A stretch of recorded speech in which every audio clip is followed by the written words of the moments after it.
Hi, I'm Pete. And I'm Matt. We're the two guitar players and singers in Dry the River. SRF Virus. You hardly slept tonight. You went on a plane on 4:30 in the morning. Yeah, we had to be at the airport at about 4:30, 5 o'clock this morning, so we've had maybe 3 hours of sleep.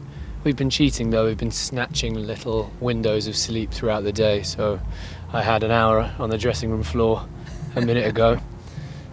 I slept in the canteen earlier. While they were making all the food, I had a little bit of a nap. I feel good now. Comfortable floors around here? Oh yeah. I took the cushions off the sofa in the dressing room and lay down on those. It's an old touring trick. Works very well. You know your ways around. So.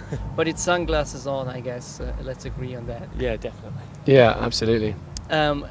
Apart from sleeping on floors, do you have other pre-show routines? Some things you tend to do before you go on stage? We have a suitcase that we tour that has a really rubbish set of iPod speakers in there, computer speakers in there, and we normally listen to kind of hair metal before we go on stage, just to make us feel a little bit Spinal Tap, like a bit kind of. Yeah. There's one song we always listen to, like 5 minutes before we get the call to go on stage. We put on Lowrider by War. We listen to that song every single time before we go on stage. It seems to have like a calming effect on everybody. Yeah. So there's a bit of metal and then a bit of, I don't know, calypso-y dance music, and then we go on. And we have just everyone kind of, we change into different clothes for the stage just because psychologically it kind of prepares you for a performance. So there's a few little things over the years. Scott, our bass player, always has a can of energy drink 20 minutes before the show begins. He sets his alarm for 20 minutes beforehand. So we have a few little things, but nothing crazy. We don't really, I don't know, pray or or anything. Well, it's heavy metal praise. Yeah, maybe. I was surprised you wouldn't have a glass of your own beer before you go on stage. You actually have your own. Is it? Yeah, it is disgusting. No, that's not true. We don't have that much left. I think we drank it all. That's why. But share the story, please. It's quite impressive. The band does have its own beer. There's a company in London called Signature Brew, and they work with musicians to design ale, and then you go along to their offices in a disused pub, and you go along to this pub and you taste maybe 50 different kinds of beer in small glasses. Yeah.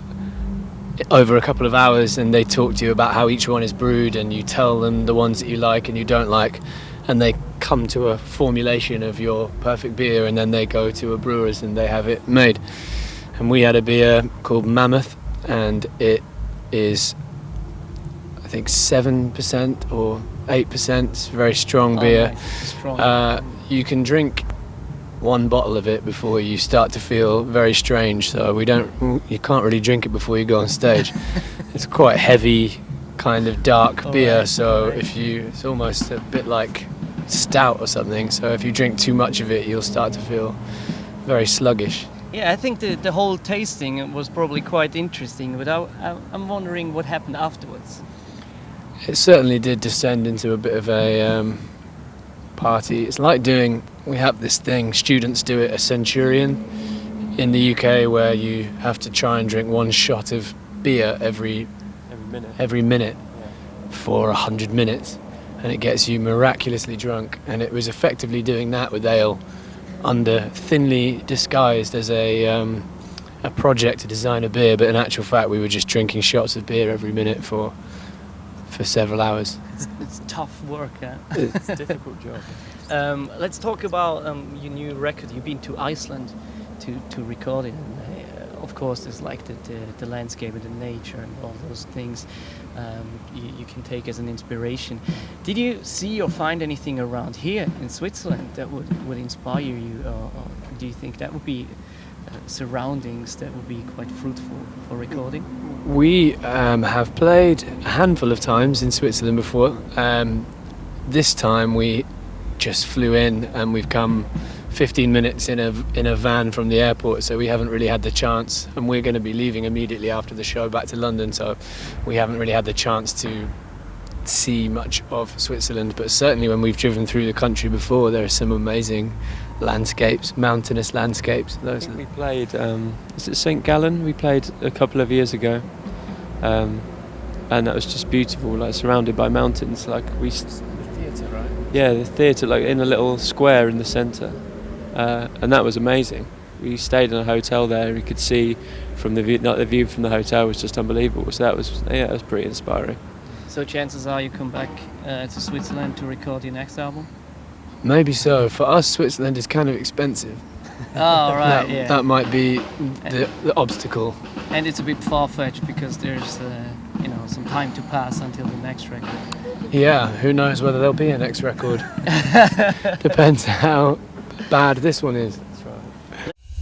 SRF Virus.